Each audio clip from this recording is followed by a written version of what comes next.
Welcome back to the Pop Culture Nihilist channel, as if this is not your first time being here. If it is, what's up? Thanks for coming by. I'm Jeremy, the Pop Culture Nihilist, and joining me on this video is the martial arts film freak, Tristan Glover. Acknowledge me. We are going to be talking about some wrestling because it was a big weekend, and I realize it was a couple days ago at this point. We're putting this out on Friday, but this is like the event of the year as far as WWE goes. And not only that, but because it's such a big draw, there's all sorts of wrestling going on in the same proximity that we're going to be talking about. But we're going to be talking about some highlights from WrestleMania 39. We're going to be talking about some lowlights from 39. We're going to be talking about some of the other events that took place over the weekend. We're going to talk about Monday Night Raw, which had some pretty big reveals and some big moments in it. And then we're going to talk about the Endeavor merger between WWE and UFC. And I want to get Tristan's takes on it because I am not super educated in this stuff. I've got my own perspective, but we'll see how they line up. So if you enjoyed this video, do us a favor, take a second, click that thumbs up button down there. It really supposedly helps the channel to grow. I haven't noticed that to be the case, but maybe we can get this video to over 40 likes and see what happens. Yeah, so without further ado, let's go ahead and get into this thing. Tristan, you and I did a prediction video last week. Yes, we did. How do you feel about our assessments? I feel like I got like half right. Yeah, you win some, you lose some. I think for the most part, we were pretty spot on with some very notable exceptions. I haven't gone back and watched the video, but I do remember a significant amount of the predictions that we made were right on. And so what we're going to do now is we're going to talk about a little bit of each of the events from Saturday and Sunday night. We'll just go over them in order. There were a bunch of them. We're going to hit on the kind of the big moments from each, and then we're going to move it along to Saturday night because there was even more stuff going on then. And the whole match started out on Saturday night, or the whole event started out on Saturday night with a match between Austin Theory and John Cena. And I know for a fact you called this one. Yeah, boy. What'd I say? Austin Theory? Yeah, you did. You called Yeah, you Austin got to put Theory. over the young guy.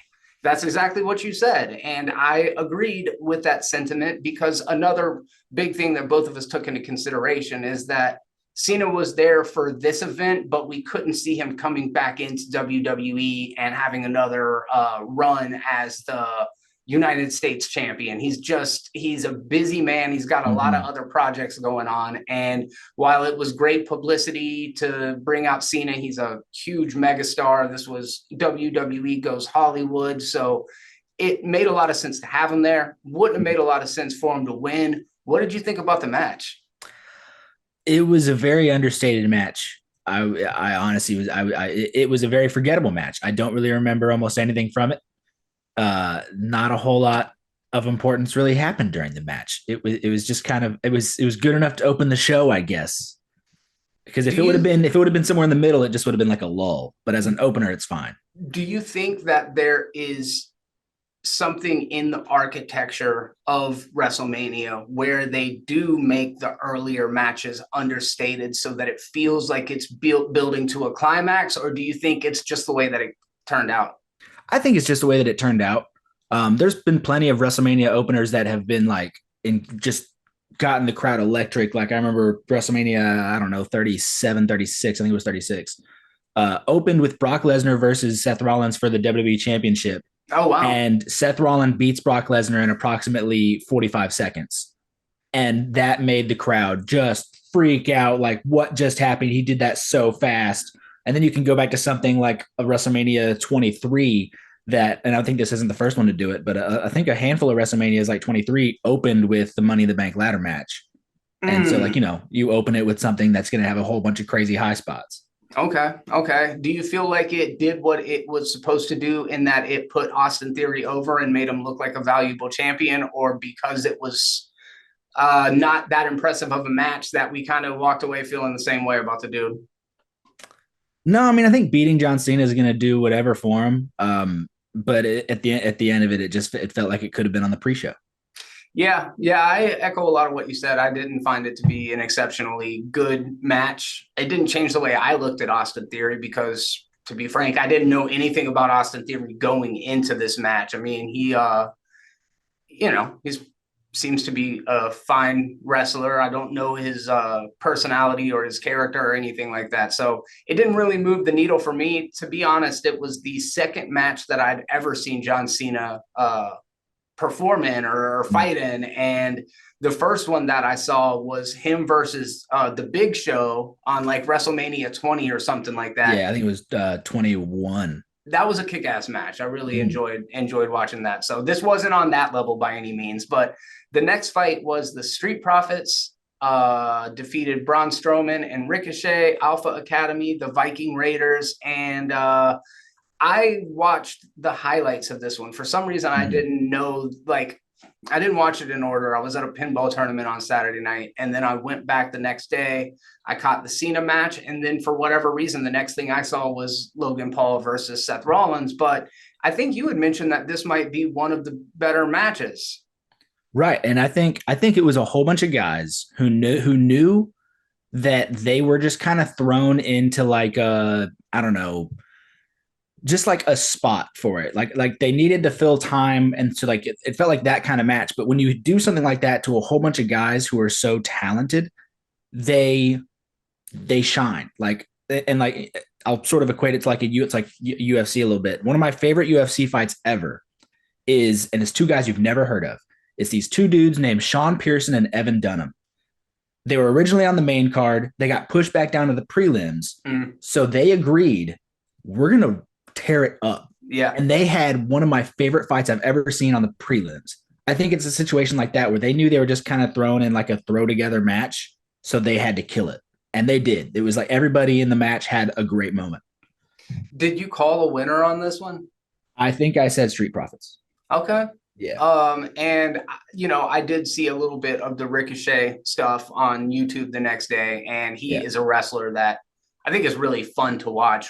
There was a Road to WrestleMania event a couple months back that me and my buddy Mike went to, and Braun Strowman and Ricochet were just a really dynamic tag team. Yeah, Ricochet had one of the craziest, highest like shooting star presses I've ever seen. It looked like he was like over rotating because he went too high and he somehow managed to like catch himself in the air.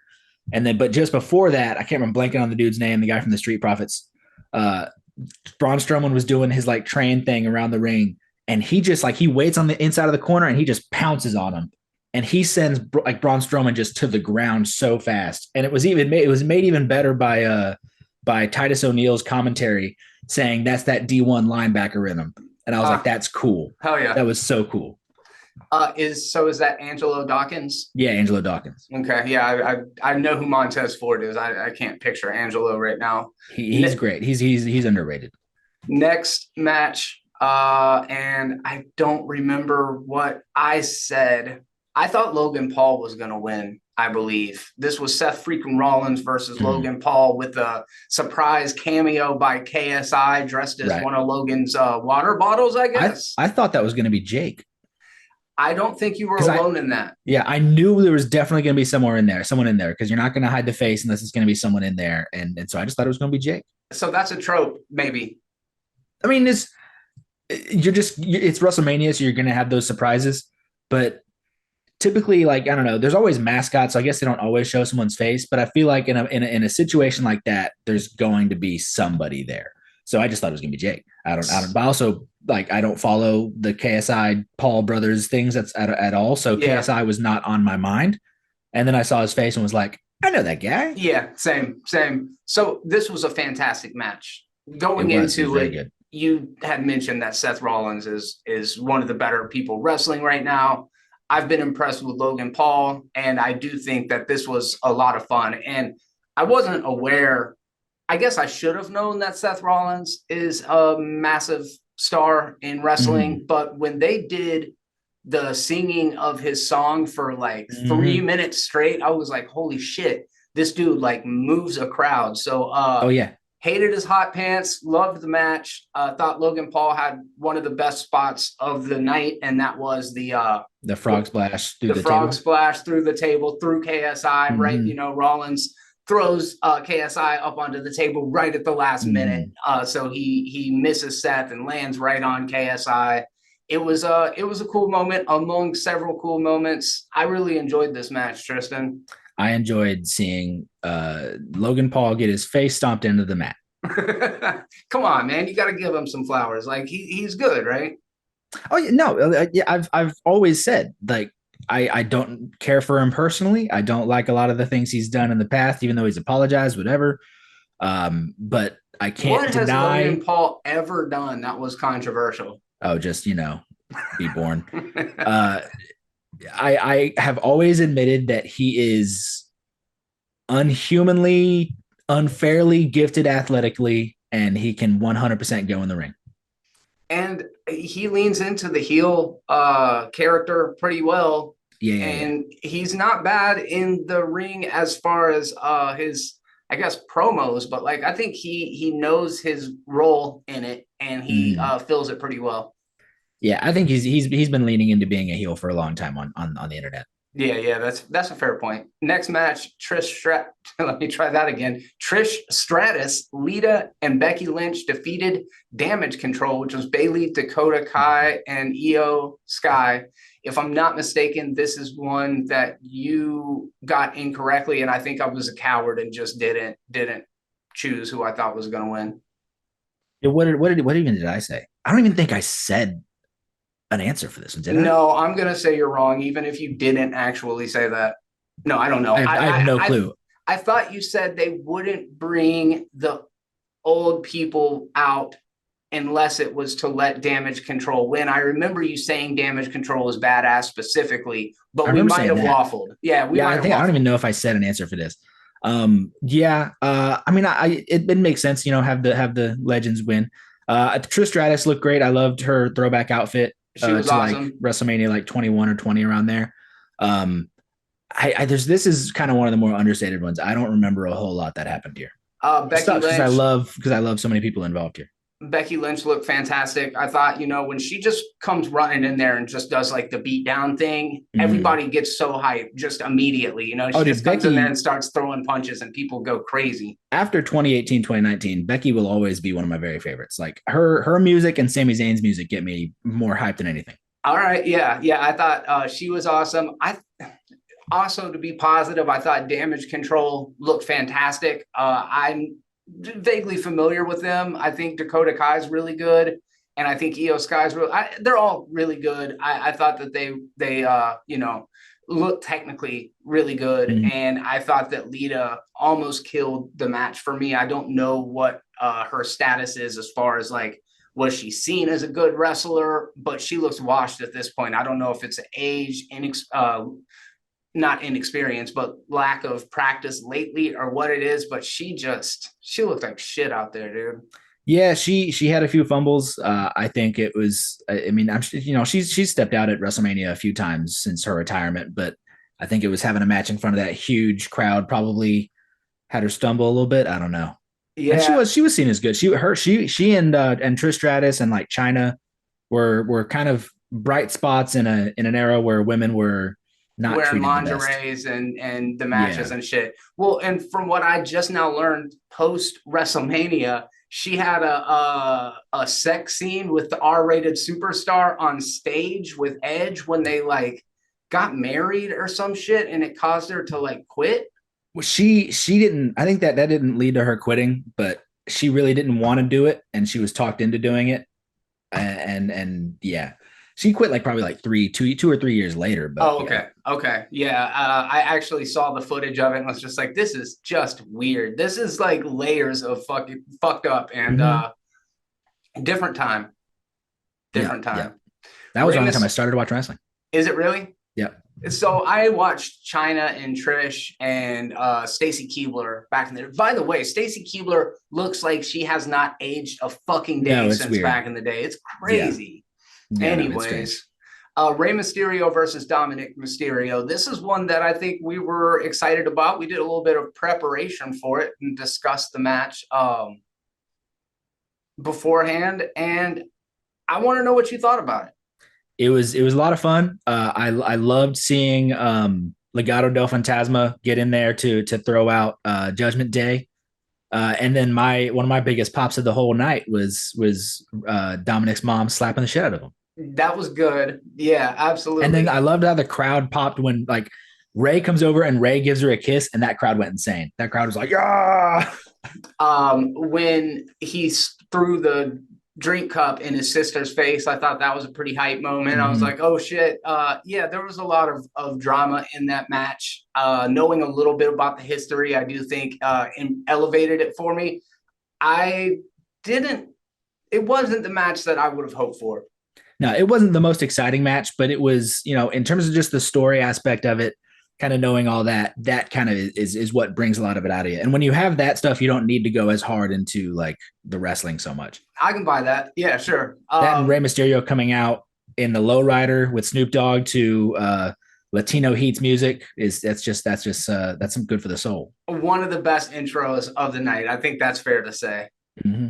Rhea Ripley versus Charlotte Flair. Both of us knew that Rhea was going to win this one. She was presented as the heel ahead of time, but I think you had, driven home the point that just because she's a heel in the ring and just because some of these people play the bad guys doesn't mean that you don't want the actual person to succeed. Mm-hmm. And the one thing that I walked away from this match with was a much greater appreciation for Charlotte Flair. I think I kind of unfairly was critiquing her based on next to nothing. And after watching some of the high flying stuff that she did and seeing her just fucking eat Matt at one point, the way she went down just straight onto her face and neck, I was like, oh yeah, that was my bad. God. Yeah, that was rough. This was my favorite match of the whole weekend. This was maybe my favorite match of the whole weekend. Like something I thought of. So first of all, I was reacting so hard every time there was like a near fall and Rhea kicked out or anything. I was freaking out. Yes. But what this match made me think, and it's something I've had feelings of before, and I love when a match brings this out of me, is this match reminded me that the best wrestling matches are better than any movie or TV show for me. That's a bold statement. So what it is and it's the drama aspect, I guess. When you're watching a movie, action movie or something, when you're watching a TV show, it's a precedent has been set from 100 years of film that the good guy is going to win, right? Oh, I see you, man. Yeah, all right. So when I'm watching this match, there's genuine moments. There was about 5 or 6 genuine moments that I thought Charlotte Flair is going to fucking win. And that crushed my soul. And then whenever Rhea would kick out, it freaking was a press to the heart with the freaking defibrillators. Okay. Like, so it's moments like that because the precedent has been set in film that the hero is going to win. It's been very rare that like the bad guys actually lost. There's not a whole lot of Empire Strikes Back movies. That's a good point. Yeah. There's been over 100 wrestling matches I've seen where the bad guy has won and the good guy has lost. And this was a moment where I thought the good guy for me being Rhea Ripley was going to lose. So there was so many moments where I was just taken to the edge of God damn it, and then pulled right back into hope. I think that's a really interesting way of looking at it that I never really thought about, but I do think that that's valid. And yeah, this was a genuinely exciting match. And to not put too fine a point on it right now, I think that Saturday matches I was just way more invested in for the most part, which is probably not supposed to be that way, but that we'll come back around to it. I don't know if you could really call this a match, but it was fun to see Pat McAfee and The Miz do some kind of almost comedy bit in the middle of that. What do you think? I enjoyed it. I always enjoy seeing Pat McAfee. He's had a few matches over the past like 4 years or so that have just always been surprising. Like, why are you good at this? And he's always been fun to see, and I love his commentary. So I've just gotten to the point. I didn't know who he was before he got into wrestling because He's John McAfee's son. He was an NFL punter. Okay. Yeah. Okay. Which I didn't know. I don't watch NFL, so I didn't know that. And I like how he sometimes incorporates that. Like his finishing move is literally just punching somebody in the head. Oh, really? Yeah, that's gotta be fun to watch. Yeah. So just based on everything he's done in WWE, I always enjoy seeing him come back. The Miz is kind of one of those characters that seems to be there to get shit on. Like he seems to be the clown of the WWE world. Am I off He's a lot of base? things. He is Okay. a lot of things. He is genuinely a very good wrestler. He's maybe top five, top three talkers in the WWE right now, maybe even in all of wrestling, possibly. And he is a all around entertainer, so that's why they have him do stuff like that. But then like he can go like there was a couple years ago he was the IC champ, and he made it look like $1,000,000. Like he brought it back from he made it like relevant again, and he just did a great job with it. And like he can go in the ring. He's gotten a whole lot better in the ring over the years, and he is just super entertaining talker. He's also got a reality show called The Miz and the Missus or something like Yeah, that. Ms. and Mrs. I've never seen it, but yes. No, I haven't either. My buddy Jonathan is so into wrestling that he's like, dude, you got to watch Total Divas. And I'm like, I don't think I do. No, I've never seen any of those. I Yeah, didn't even I watch when can't. AEW did one with Cody Rhodes and his wife. I didn't even watch that one. Okay, yeah, I didn't know that was one. Okay, then we got to the tag team undisputed or the undisputed WWE Tag Team Championship event of the night. It was Kevin Owens and Sami Zayn defeating the Usos, Jay and Jimmy, by pinfall. What did you think about this match?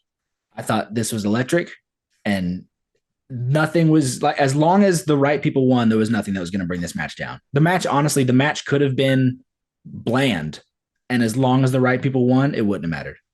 It wasn't bland though. Right. I agree with you. It was absolutely electric. It was a fun match to watch. The emotional stakes were definitely there. Seeing Sammy and Kevin reunite and just go out there and do their thing as metaphorical brothers to the Mm-hmm. Uso brothers, and yeah, the moves were there. It was a really entertaining watch. I mean, dude, they beat the shit out of Zayn. Mm-hmm. Yeah, and that made it all the more just poetic and nice when he got to hit like two or three haluva kicks at the very end. Yeah, yeah. I was impressed with him as somebody who just seemed to take a lot of real blows through the match, and it was probably something that they had discussed ahead of time, and he was probably just like, "Fucking lay it on me." Oh yeah, he's taken some damage through the years. This was a star-making turn for somebody who has been on the come up for the last several months, I'd say. I just this one has me scared because I guess I don't know if we'll talk about it later, but if a certain somebody old person is back in charge, I'm scared that this tag title reign may not last very long. But I'm very Mm, excited that it's here. Trust me, that was a moment that had me just walking around with my hands up, hell just yeah. walking around my living room like this. Wikipedia page. And 3, 2, 1. All right, we're moving into night 2 of WrestleMania, and this event started with Brock Lesnar and let's see if I can do it right this time. Omos. Omos. Damn it, man! 2 times in a row, I fucked it up. I feel closer this time because I think last time I don't know how I butchered it I last don't time, even but know. Omos. Omos. Yeah, All right, Omos. I'm drilling it into my brain. Here we go. This was a singles match. This is one that felt like I got the Blue Angels flying over my head. Give me a second. Talk about a waste of taxpayer dollars. Am I right? What even was it? What? The Blue Angels. You know what the I don't Blue know. Angels are? Nope. Oh, okay. They're a national treasure. It's 5 F-16 fighter jets that are all painted blue that do these crazy air shows. It's actually pretty cool. They're just loud as fuck. Gotcha. All right.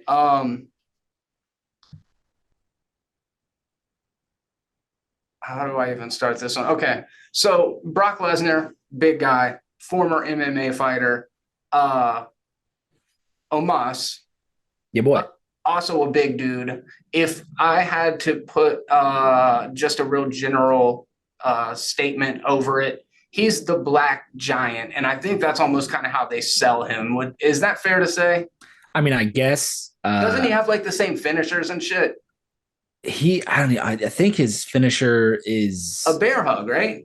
is it the bear hug? I don't even know. I don't follow the No. guy enough. I think it may even be like what Great Khali's used to be, where he would like pick him up by the throat and then just like do like a double-handed choke slam. I don't even Oh, know. okay. Okay. Yeah, I guess you're probably right about that because he wouldn't have pulled his finisher off two times that early in the match because he does the bear hug thing twice. Right. So Fairly. Go ahead. this match, I mean, it was what it needed to be. It was two giant men just slapping each other around. But like I did honestly, I didn't give a damn about this match until Omos picks up Brock Lesnar essentially in a bear hug and just throws him down like he was a cruiserweight. That was sick. And that was the moment that I was like, I'm sorry, what? Yeah, he just chucks Lesnar, makes it look fucking effortless. Yeah, that was definitely a good moment to just see Lesnar get tossed across the fucking ring. I couldn't help but laugh. And look, I think I've made it clear at certain points throughout discussing wrestling. Maybe this is your first time hearing me talk about it, but part of my level of enjoyment just comes down to kind of watching it ironically. And I don't know, maybe that's blasphemous to some people, but when Omos picked up Brock to put him in the bear hug and Brock wrapped his legs around, around his midsection, it just looked so funny to me. It did not look like and I'm sure it hurts to get crushed under the weight of somebody putting you in a bear hug, but it just kind of looked like a sweet little hug. I mean, I get watching it ironically. I am several years past that, I guess. I am very into it, but like, I don't know. I didn't see the legs wrapping around, but I guess as a jujitsu guy, I would probably do that too. I want to insert a clip, but I'm fucking being lazy because the last time you and I talked, we had so much good material, and I was just in such a rush to put it out and spent so much time on each of them. Half of our conversation didn't even get uploaded. So this time, I'm just throw basically it all uploading. We're just talking, and people were going to hear it. They're going to hear the whole thing. So yeah, I thought it was a cool match. I understand the appeal of the match. I also understand your point that there wasn't like a good storyline. The stakes weren't when you really have there. something like this is like back when Pride FC, Pride Fighting Championships in Japan would put on just freak show fights. That's what this was. This was a freak show fight.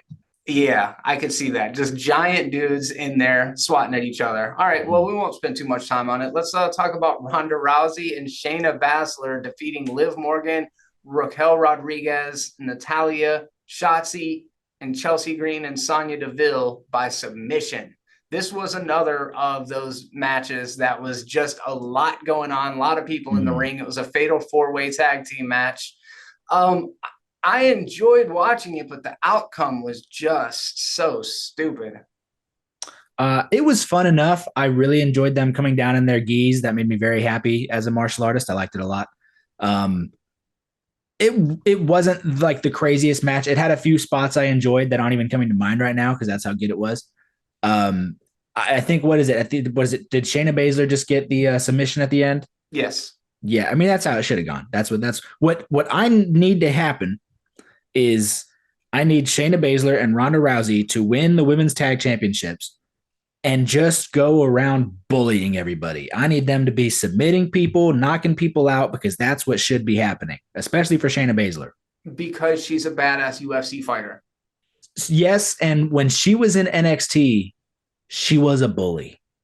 She had Jessamine Duke and Marina Shafir with her. So Jessamine Duke, Marina Shafir, Shayna Baszler, and Ronda Rousey were the four horsewomen of MMA. They would go around, they would hold up the four, and now like all four of them are in wrestling too.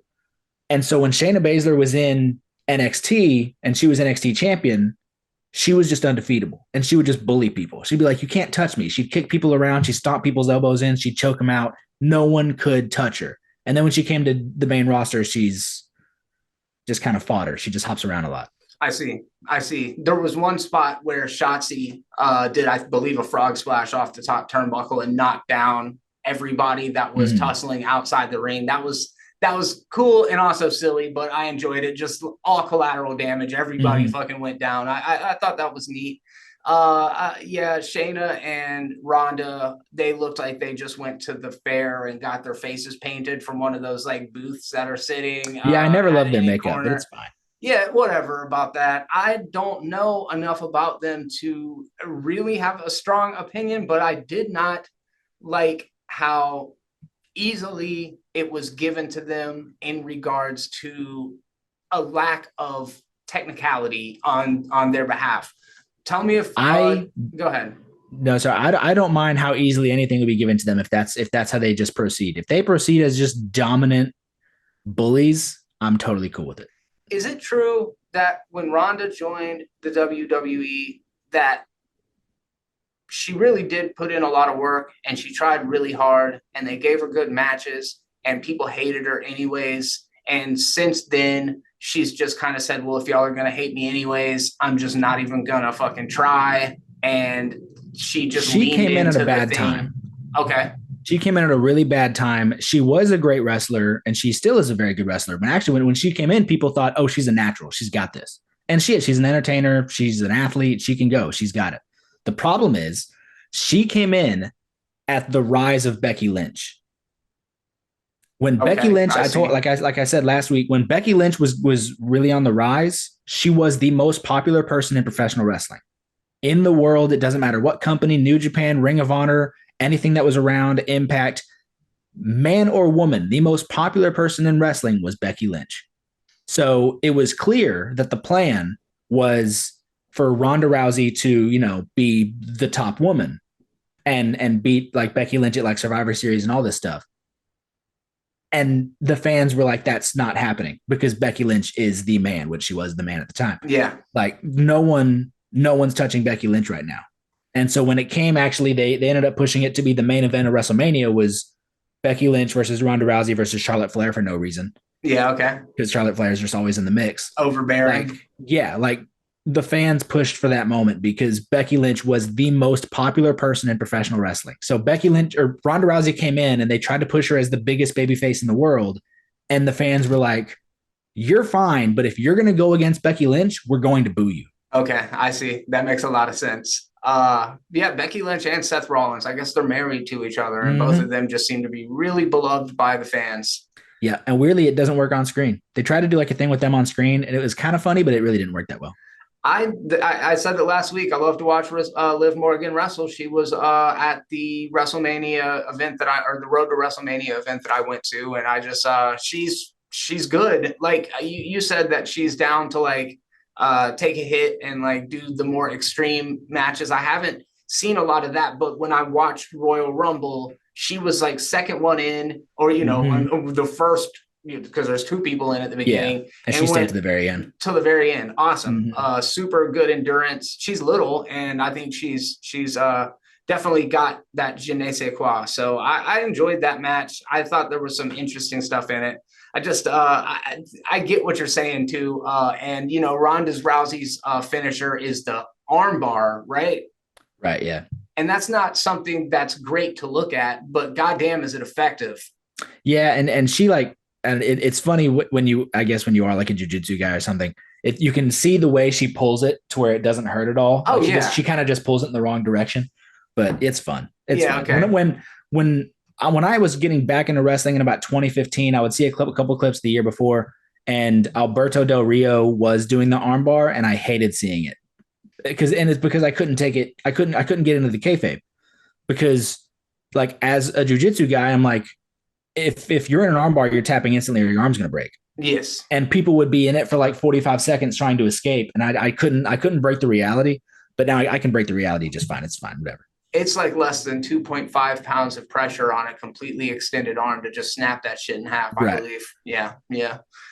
So next we had, and this was one that you had said might end up being one of the highlights, and it was a super fun match to watch. That's Gunther versus Sheamus versus Drew McIntyre. Gunther ended up winning it, and I think it's so great as a heel character like him, where you've got Sheamus and Drew that are just really putting it all in the ring, and they have this deep feud that's been going on over the past couple of weeks, and they're fighting it out, and it's just this really intense match, and Gunther disappears for a little bit, you're almost supposed to forget about him because I think is what people wanted to see was this Sheamus versus Drew McIntyre. This is just from my outside perspective. And then right when they're just completely fucking wiped out at the end, Gunther comes in and wins by a pinfall. I loved it. This was my second favorite match of the weekend. I mean, I love seeing all three of these guys, and Sheamus is this weird situation where I feel like he's only become more over with the fans in the past few years compared to early on in his career. It all worked. Like the chemistry of all of it worked. Like it made sense for Gunther to disappear so that the two like best friends could like just beat the shit out of each other for a bit. I love seeing Gunther powerbomb one guy onto the other and then pick him back up and powerbomb him again. Yes, that was sick. And just seeing Gunther and Drew McIntyre just chop the shit out of each other's chests. And the fact that Sheamus is so pale that it only takes like a handful of chops to make his chest just like swollen and red. Do you like those big chops moves over and over again? All right. I love it. I can see the appeal of it because it's so loud and it seems like a haymaker. It's like one of the many things in wrestling that it's like you can't fake that. That shit hurt. Yeah. But you could also be way more effective by not just kind of like swinging your arm and hitting them with the. It's like a whip. It's like the end of a whip. It hurts way more than just taking a forearm especially to the chest. Oh, that much space. Sound? Oh yeah, it's the full slap and everything. There's like one of the worst cases you've ever seen is the first time they were in Saudi Arabia, they did like a 50-man battle royal or something. And Daniel Bryan was in there from number 1. And like everybody chops Daniel Bryan. And then you had someone like Roderick Strong comes in, who's just a powerhouse, and he starts chopping Daniel Bryan. He's in there for like over an hour. And at the end of the match, like Daniel Bryan's backstage and he takes a picture and his chest just looks like a hellscape. Oh man. It's like swollen in areas. It's bleeding over here. It's bad. One of the worst that I've seen is Dom after getting hit with those kendo sticks over and over again by, I think it was Seth Rollins. Probably. Yeah, that was a crazy picture. She doesn't use it these days, but Bianca's hair, she sometimes uses that. Yeah. And I think it was Becky Lynch. She maybe did it too. It was maybe Sasha Banks. Sasha Banks, like her midriff was open for her gear. And she whipped her with the hair and it like wrapped around and you just fully see it's like it's nearly drawn blood on her stomach. Holy shit, dude. She used to use her hair more often when she was a bad guy. She would just whip the shit out of people with it. I heard that the other day. I've never seen that before. So yeah, good match that Drew McIntyre, Sheamus, and Gunther. And I don't know much about Drew McIntyre. He seems pretty over with the fans also. But Sheamus was at the event that I went to, and I really enjoyed watching him fight. Yeah, they're all three just top tier. I love seeing Gunther win. I have no idea who's going to beat Gunther. I want it to be like a newer guy to come in and make a name for himself by beating him. And so then Gunther can go do bigger things. But again, I'm scared with the guy who's in charge now that he's probably not going to see the same value in Gunther that Triple H does. So next we had the that was the Intercontinental Championship. But next we've got the Raw Women's Championship, and that's Bianca Belair versus Asuka. And another good match. I think that Bianca Belair is incredibly athletic. Her in-ring work is so impressive. And there's not too many wrestlers in the ring that I think like look better than her. I can't think of too many in the women's division in particular that have quite the level of skill that she does. Asuka maybe is somebody that you could put in that category. I just think that Bianca Belair is in desperate need of character of some kind to make her like. Bianca has the character. She needs the proper foil to really bring it out of her. And I think she got that a handful of years ago in Sasha Banks. She had no story with Asuka, so I didn't really have like a story to latch onto for that. They had a very solid match. Those two are incapable of having a bad match. Asuka's one of the best in the world. Belair's incredible. So the match was solid. I don't remember a lot of it because there was no story to it. But whenever the story is there, like Bianca definitely has that. Bianca is the only black woman in the WWE right now, huh? There's a referee who's a black woman. Naomi is gone, which sucks. I love Naomi. Sasha's gone. Sasha's gone. Mercedes Monet. There's one or two in NXT whose names I don't even know. I Yeah, think. yeah. That was just an observation I made. So next we had this was fun. This was so fucking wild. It's booked right, or it says on Wikipedia, Snoop Dogg defeated The Miz by pinfall, which is accurate. Mm-hmm. But I think this was supposed to be The Miz versus Shane McMahon, and The Miz goes off the ropes, and Shane does a leapfrog over him, leapfrogs over him, lands and blows a quad. So from what I hear, and maybe you know more than I do, the ref was kind of like leaned into Snoop Dogg and was like, "You got to do something." So the ref, I could see it. I could read her lips. Lady Ref Jess, which is her name on like Instagram. I don't know. She like leans into Snoop Dogg and she goes, and you can even hear her say it. Really, you can just hear her go, "People's elbow, people's elbow." Oh, okay. And then there's a video someone has online of one of the cameramen. So I guess somebody backstage was talking to a cameraman in his earpiece, and the cameraman is looking at Snoop going, "Punch him, punch him." So Snoop, I guess, is and you know, good on Snoop for being the entertainer and just taking all these cues and just being like, "Got it, punch, punch, people's elbow, pin." Yeah, it was so good. The way that he bounced off the ropes was no momentum whatsoever. So hilarious, so hilarious. But like you said, props to Snoop Dogg for just being the consummate entertainer. The dude's not gonna not give it a shot. I heard he did a was it a frog splash or off of a turnbuckle in I think in AEW. AEW, yeah. You could barely even call it a frog splash. He did not get horizontal whatsoever. And like just his feet hit the ground well before he did. Like it's more like he landed and fell. yeah. But yeah, you know. I got to see that clip. That's great. So that was interesting to see Shane McMahon just come out there with that intensity. And when he did the leapfrog, I was like, damn, look at him go. And I guess he just came down wrong and fucking got escorted out of there. You know, he's completely hobbling and it was a good moment. That was a highlight to me because every once in a while you see some wild shit. It was definitely a moment to I remember I was watching it and I see Shane McMahon and I don't like Shane McMahon. Sure. So I kind of was leaned back and was just kind of like zoning out while watching it, just like, all right, Shane's here. Okay. And then he lands and he favors and his knee and falls. And that's when I sat up and I was like, what the fuck? Something's happening. And I'm like, did he just blow his quad? He blew his quad. That was wild. And then next we had, oh my God, dude. I should have prefaced this by saying I was high as fuck on night two. Like when I watched Saturday night, I was like, I had just come back from a pinball tournament. I was invested. I was really in it. I must have smoked too much because some of the things just hit me so weird, but none of them hit me as weird as Edge versus the Demon Finn Balor. Like, look, dude, I know who Edge is. I like Edge. He's been a stalwart of WWE for a very long time.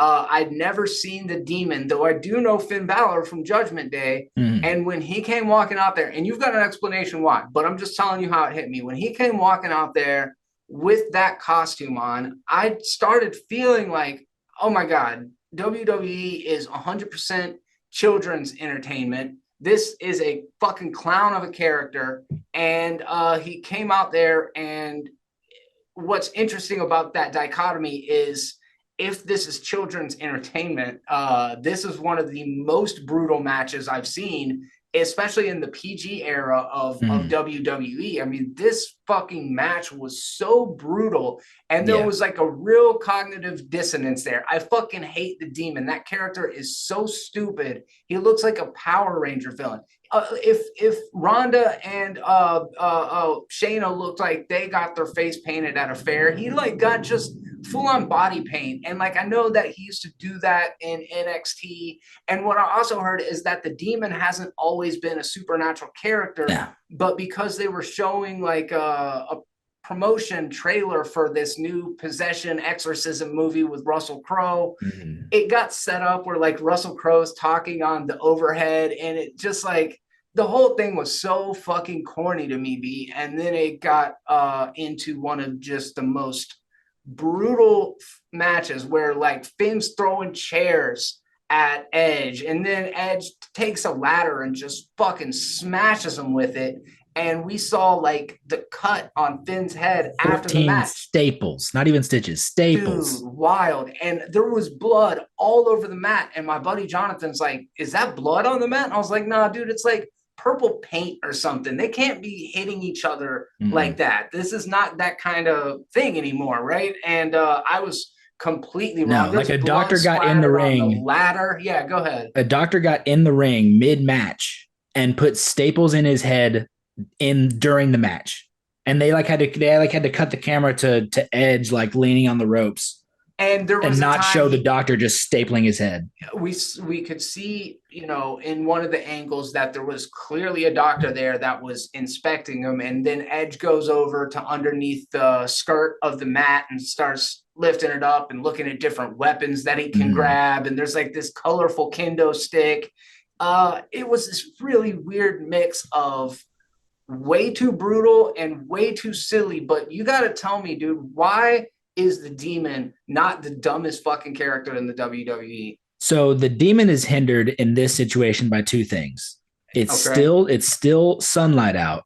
Okay. It works way better when they can control lighting indoors. So during the ring entrance, it's dark. They're using lighting on them. And like, it's genuinely one of my favorite entrances. When his music has like the like rise of the music, and it's like, oh, all that stuff. And he gets up and he puts his arms out. The whole crowd is so into it that the whole crowd does it too. The whole crowd raises their hands, and it works way better when they can control the lighting to where it's super dark. And then when he does that, the lights come up, and it's so low, bro. It's so great. And so he's hindered by it being sunlight out, and he's also hindered by the ramp being so long. Okay. Because the shorter you have him sell being like a little weird demon kind of guy, the shorter that is, the better it works. So typically, like, he barely even stands up during that. He like bear crawls, and then he only gets to his feet when the music pops, and then he goes back down and he crawls. So when it's only like a 50-foot like entrance or something, but when you have at WrestleMania where it was half a mile long, because there's so many people. Yeah, and he's just got to start walking, and he's waving around like the smoke things. Like, he was hindered by the environment. At first, he didn't have the smoke things, and I think some producers halfway up were like, we got to give this motherfucker something to obscure him. Yeah. I appreciate what you're saying. That makes sense to me. My buddy showed me entrance of him from just another show, right? And it looked way better. But my counter to that is when he gets in the ring, it doesn't matter because you see that's fully an issue. Anyways. An issue a lot of people have had with the Demon, and it's not always the case, but sometimes he'll be the Demon, and it's like, well, you still wrestle like Finn Balor, and it worked more when it wasn't like a spiritual thing, because in NXT it was more of just like, he means like business. He's gonna fucking come out. Yeah, I'm not going to play any games. I'm going to destroy you. Yeah. So it worked there. But in WWE, and it worked in his first match and not so much later on, they made it like where he set up this thing of saying like the Demon is this creature from Irish folklore, but whatever. And it worked in his first match against Seth Rollins on the main roster. And that is genuinely it's an incredible match. And it hasn't worked a whole lot since then whenever they're like, it's a spiritual thing. And it's like, well, you still wrestle like Finn Balor. Yeah. I also appreciate the comparison that you made between Undertaker and Kane. And I mean, you didn't mention Bray Wyatt, but there are other like supernatural characters in the WWE. There was an entrance from Bray Wyatt at a WrestleMania where it was still daylight. And that sucks because one of the coolest things like I've seen it live is when Bray Wyatt comes out with the lantern. And he calls his fans the Fireflies. And it's because the only light, they turn off all the light. The only light source is his lantern and everyone's cell phone lights. Yeah, You just see all these individual cell phone lights all in the crowd, and it looks like fireflies. I can Really works. appreciate It's that. great. Yeah. But so then he did it one year at WrestleMania, and it was still daytime out, and it's like this doesn't work. Yeah. So why book those guys early? I guess for this match, it wasn't all that early, but I It suspect, also doesn't help that it was in California, where you know it's yeah. daylight until freaking 10 p.m. And maybe if Shane and The Miz would have went as long as it was supposed to, it might have been closer to that time. Or Yeah, maybe what were some of the other? Shane and Miz maybe. Yeah, yeah, yeah. What did you think about the match itself after all that? I thought it was all right. It was good. It didn't. It's another one that did not really blow me away, and I honestly didn't even really kind of tap into it until Finn got hurt because I kind of saw it. I saw him first of all. I saw him take the hit. He did like I think he was just supposed to get his hands up more, and he didn't.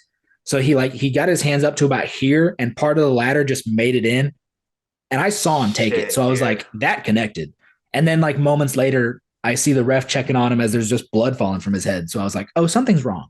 Yeah, yeah, there are pictures of it. He posted on Twitter, I believe maybe it was Instagram, and said a mere flesh wound or something like that. But he's split. That's a scar he's Mm-hmm. gonna carry with him. If that don't fuck up his And I actual know like like, hairline, I'd be yeah. surprised. And I know people are like, oh, just let him bleed. And I agree fully. Like, let somebody bleed for a match, especially if it's an accident. Like, because most of the time they're not allowed to blade these days.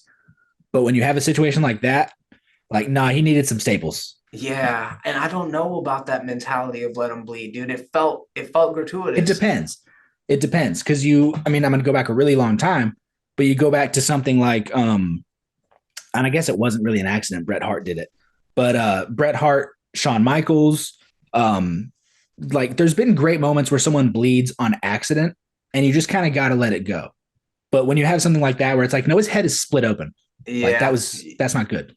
and the cutting thing, I also like. I can kind of get behind that more because I hate to use the word consensual, but I mean, for lack of a better comparison, everybody's in on it, and Mick Foley took some fucking punishment, but I feel like that was understood going into it. Mm-hmm. So I have no opposition to competitive violence. I really like boxing. I like MMA pretty good. I enjoy wrestling, but that was just like, oh fuck. So I felt that, man. I felt that for him. Yeah, Hope he's doing all right.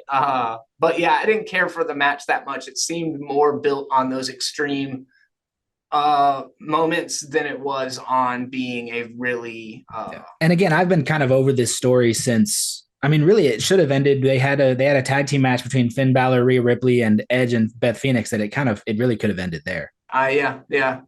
Okay, and now we get to the main event, which was Roman Reigns with Paul Heyman and Solo Sikoa Mm-hmm. versus Cody Rhodes. And this was obviously it's the main event. People have really been watching Cody Rhodes closely over the last couple of months.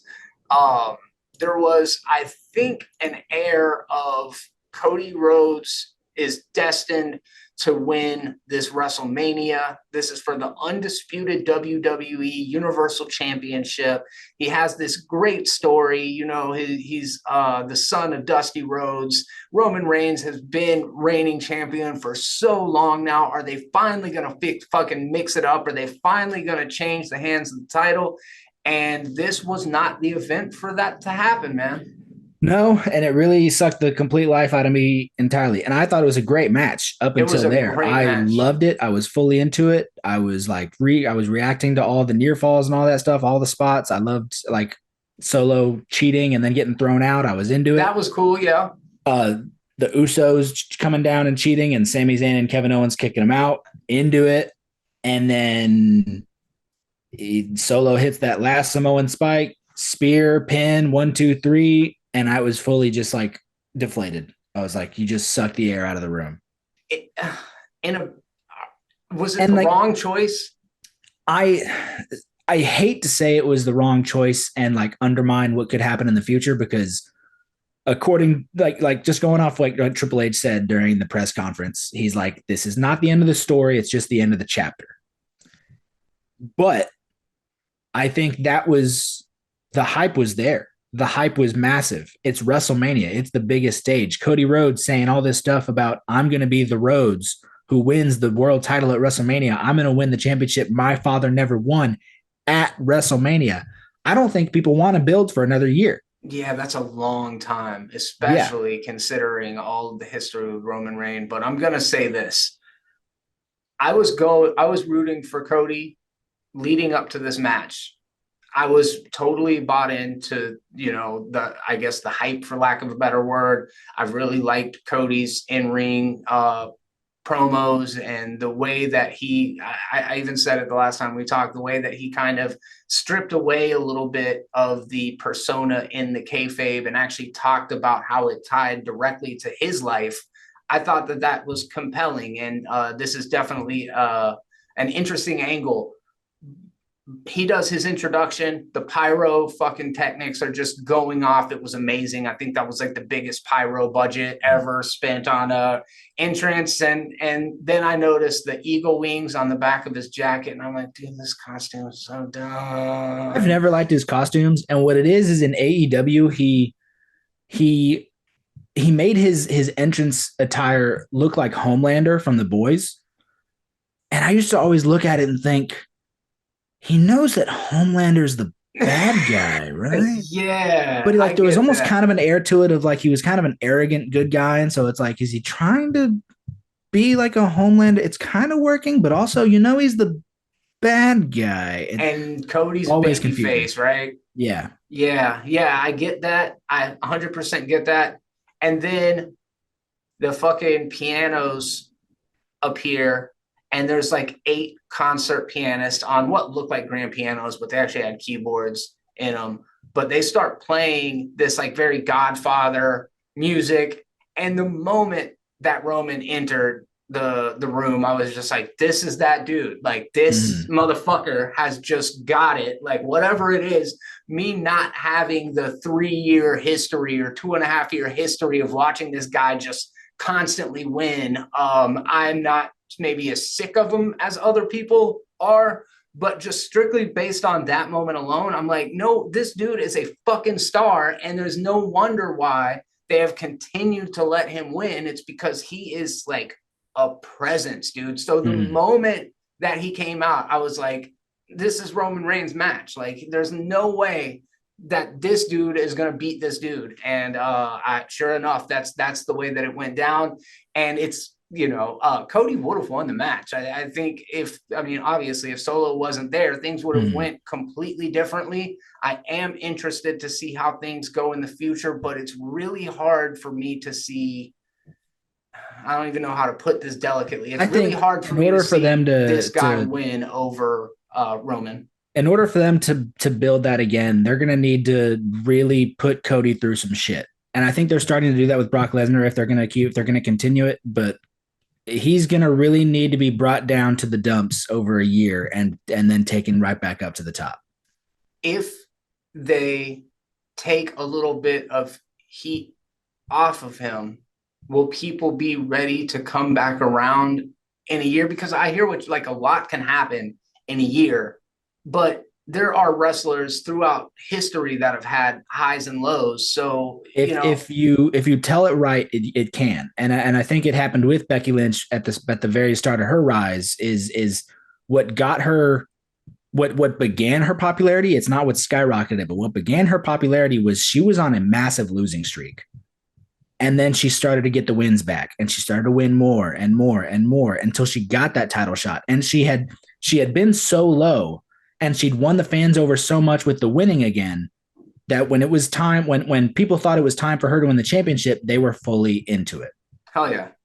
Yeah, I'm interested to see where this plays out. Thank you all so much for being a part of this conversation. If you enjoyed our discussion on WrestleMania 39, make sure you subscribe to the YouTube channel, because we are going to be doing more wrestling related content. In fact, check out the description for a link to our conversation about Monday Night Raw, as well as our conversation about the merger between WWE and UFC. Tristan, let the folks know where they can find you. Martial Arts Film Freak on YouTube. I just put up a video on the 5 essential films of Michelle Yeoh after her Oscar win, as well as a review of John Wick Chapter 4. If you haven't seen it yet, and if you haven't seen it yet, what's your problem? Yeah, I'm check it out. also Martial Arts Film Freak on Instagram, TikTok, Tristan_Glover on Twitter, and I've got a merch store on Teespring. Check out the description. I'll post links to all of that stuff as well. Thank you all again for coming by. And until next time, on behalf of both me and Tristan, be terrible.